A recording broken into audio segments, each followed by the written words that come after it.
In this lab we want to take a look at vibration analysis. And so in the past labs we have looked at the structural strength or the forces within the parts. But a lot of times a designer will neglect to consider vibration within their design. And so we should consider that right up front. You might be familiar with tuning forks that vibrate at certain frequency when they are struck. So when the camera on this helicopter is being used, the pilot sets the RPMs of the rotor at about 393 RPMs. That would be the cruising speed for this helicopter. And that translates to about 6.55 hertz. And then there are 3 rotors on the rotor, or 3 propellers, so we also want to avoid multiples of that 6.55 hertz, or around 19.65 hertz we want to avoid. And so whether it's a helicopter or whether it's for your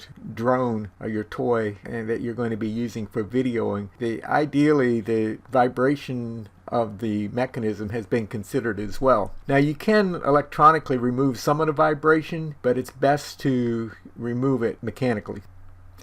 If we examine the file, there is a connector or clamp back here. So this would clamp around a pipe connected to the bottom of the helicopter through 2 bolts fastened here would clamp that down. So there's a bit of a gap in between here, and then this face right here is touching down here, but we have that gap up here and here. And then there is a gap in between here, and then there is a fastener down inside there. Let me turn off the visibility of this. So there's this piece inside of here, and it goes up into here as well to connect these together. Now any parts that we don't need to mesh, it will be best if we take those parts out of the analysis. So all of these fasteners, this part, and some of the other unnecessary parts, all of these fasteners, will remove the analysis to speed things up. So on this part I have some pieces that go in between here so that it can rotate in a bearing inside of this piece, which is bolted to the bottom of the helicopter. And again, we'll take out the extraneous pieces in here. The extraneous fasteners will remove all of those extra fasteners. And so if I expand the representations folder and the level of detail, and I'm going to go to double click on the arm, and so here we see just the arm itself without all of the extraneous fasteners in that arm. And then if I double click on this one, we see the arm and the camera, but again without the extraneous fasteners in that assembly. I'm going to shift right click and go to part priority, and then I'll open up the camera. Whoops, I turned off the visibility. I intended to open it, so let's open that. Okay, so for the camera, all of the individual components weren't modeled. It would take a long time to do that. And so since the individual components aren't modeled, the weight needs to be put in as an override. So I'll come up here to the top node and I'll right click and go to Eye Properties, and I'll go to the Physical tab, and you may have to click Update here. And when you see this hand symbol, that means that the weight isn't taken from the mass of the individual parts. It's typed in by the user. So this been overridden as a mass of 30.5 kilograms. Now because we're putting this in as a mass, we need to make sure that we also enable gravity when we do the analysis. So I will then go to just the arm by itself at first. So I'll go to the arm, and then I'm going to go to environments, and I'll do stress analysis. I'll create a study. And this time, instead of doing a static analysis or stress analysis, we want to do a modal or vibration analysis. Actually, let's set this as 4 for the number of modes, and then also check mark this enhanced accuracy. Now for the contacts, I'm going to leave the default distance as 0.1 millimeter, and so anything that is 0.1 or less is going to bond those together. Now this distance from here over to here is greater than 0.1 in some other locations, but I'm going to show you how to manually bond those edges together. I'll say OK to this. Then let's go ahead and define gravity while we're thinking about it. And so for gravity, I want to set it perpendicular to this face. And then I'm going to go through and check all of my contacts. And so I will come up here to automatic contacts and select it. and then I'll check the contacts over here. So there's a bonded contact between the face of this clamp and this piece. There's a bonded contact between this piece and the pipe. There is a bonded contact, I'm not sure what that one is. Oh, it's over here at this other end. Okay, so it's between the pipe and the hole in this part. And let's see, so that was and then there's also a bonded contact between the end of the pipe and the face of this part. Actually, that's that one. So I've got two bonded contacts here. I haven't identified what one of them is for. So this one is between the, oh, okay, so this one actually, so this one is to the hole, the bonded contact to the hole in this part, and then this one, there is this black part, we can see it here, it goes back into this pipe, and so that is the bonded contact between the piece, the black part, and where it goes back into this pipe. So we're missing a couple of bonded contacts. We need to bond this part to this part. Remember, it had a fastener in there, which we took that fastener out, and so we need to manually put a bonded contact in there. So I'll do manual, I'll leave it on bonded, I'm going to select this face, and I'll say apply to that, and then I'll select this face and apply to that. So now this part is bonded to this one. Then I need to bond this pipe, and I'll get this donut shape here on the end of that pipe, and the same shape over here at the end of that. I need those two to be bonded as though we had that inside piece in there. Apply that, and then I need to bond this face right here to the corresponding face over here. In the same way up here at the top, I need to bond this face to the corresponding face over here as though all of this was clamped together. Alright, this is going to be on a round pipe on the bottom of the helicopter, and so let's do that as a pin constraint. So I'll select pin, and I'll leave it on fixed radial, fixed axial. I'm going to select this side and this side,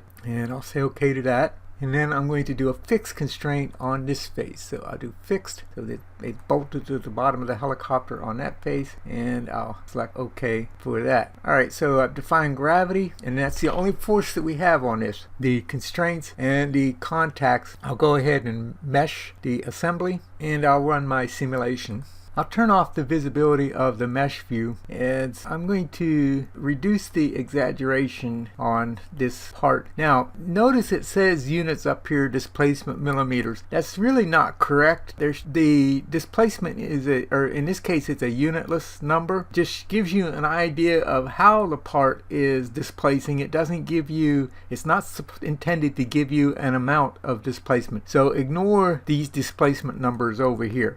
We just see how it's vibrating, not the amount that is vibrating. That's something that they were supposed to have fixed a long time ago, and they never did. And I noticed SolidWorks does the same misleading information, but it's really shouldn't be showing you a value for the displacement. All right, if we look at the mode F1, we see that it's well away from the range that we wanted to avoid, and F2 and F3, so you can see how they're vibrating at those various modes, and none of these modes are close to the area that we wanted to avoid. So that's without the camera. Now let's add the camera. So I'm going to right click on Modal Analysis 1, and I'm going to do copy study, and then I'm going to right click on the top node of Modal Analysis 2, and I'll go to edit study properties, and on the model state I'm going to, instead of doing the arm level of detail, I'm going to do the arm with camera level of detail. Now remember that it still eliminates the fasteners, but it'll give us just the arm and just the camera. I'll say OK to that, so now we have our camera in here. Now we need a bonded contact in between here and here, and in between here and the camera, so we'll have to update our contact. Notice there's a lightning bolt over here on the contact. I'll right click and I'll say update automatic contacts, and then if we expand this, see these were the manual contacts that we put on here, and then here's the new bonded contact between the bottom of this bracket and the top of the camera, and between the bottom of the bracket and the top of the swan neck adapter. And then we will run this simulation again.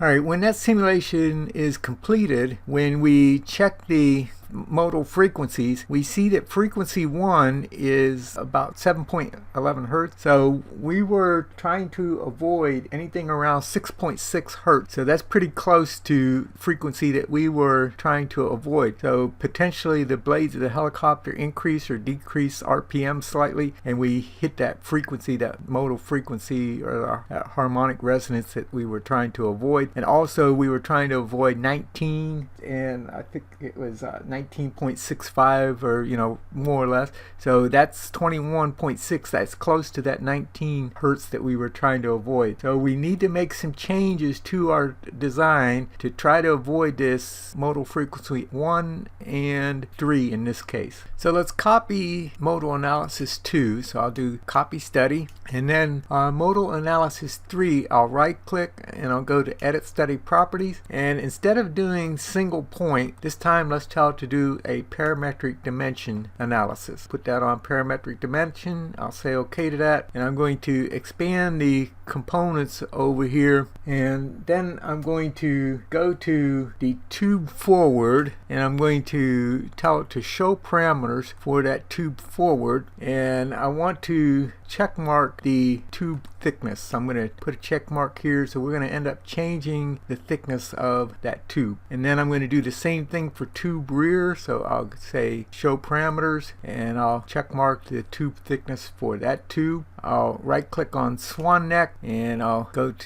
to show parameters on swan neck, and I'm going to check mark tube thickness on swan neck as well. Then I'm going to go to parametric. One consideration on this is we want to keep the mass of these parts below 50 kilograms, the total. So this one, I think, if I remember, was 25 or 30, whatever it was we entered. So for the total mass of all of the components, we want less than 50 kilograms. So here in our design constraints, let me expand this a little bit. So I'm going to click here and right click and tell it to add a design constraint, and I'll select mass, and then I'm going to say set a limit of, let's click here and let's say upper limit, and I'll say 50 kilograms. And then for the tube thickness, for the forward tube, I'm going to set it at either 2 millimeters or 4 millimeters.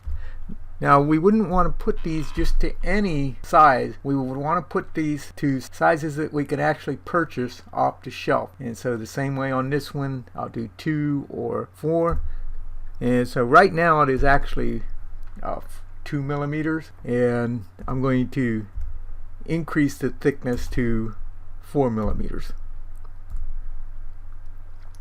And then for the swan neck, because I'm going to make this tube thicker, I need to make the swan neck, that piece going down inside there, I need to make it smaller. And so I'm going to do that as 8 or 10. Alright, so I'll then generate these configurations. So I'll right click and I'll tell it to generate all configurations. I'm going to drag this up to make the tube thicker, and I'll make this tube thicker. Because I made those tubes thicker, I need to make the part that's going down inside there, and I need to make it smaller, so I'll make sure that it's on 8 as the current values. And then we only need to run this one configuration. So I'll go to my simulation and I'll tell it to run only this current configuration. When we complete the run of the analysis, we see now that we've increased this, we've gotten away from the 6 and we've gotten a little bit further away from the 19. If we're happy with this configuration, then we can right click and tell it to promote the current configuration to the model so that it actually changes the thickness of those pipes and that swan neck. It'll give you a warning that it's going to do that. So that completes the modal analysis. Now we could spend a whole semester getting in depth into modal analysis.